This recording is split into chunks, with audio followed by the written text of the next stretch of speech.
Bilasizmi, avtomobil shinalar bosimi me'yorda bo'lishi nima uchun muhim? Bosim ko'tarilsa nima salbiy oqibatiga olib keladi-yu, tusi nima bo'ladi?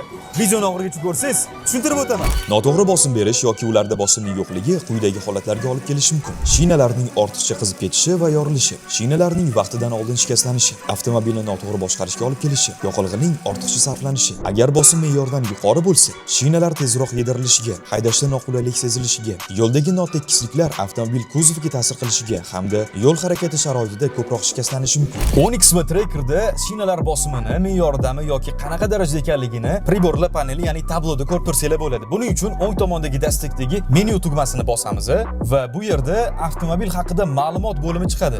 Va shu bo'limga kirsak, mana shu yerda shinalar bosimini ko'rib tursanglar bo'ladi. Shinalarning to'g'ri bosimini bilish uchun eshikning ichki qismida joylashgan maxsus stikerga qarash mumkin. Bu yerda old va orqa shinalar uchun tavsiya etilgan bosim darajasi ko'rsatilgan bo'ladi. Shu me'yorlarga amal qilib yurish shinalaringizni uzoq xizmat qilishga yordam beradi. O'rtoqlar, shuning uchun shinalar bosimiga e'tiborli bo'linglar.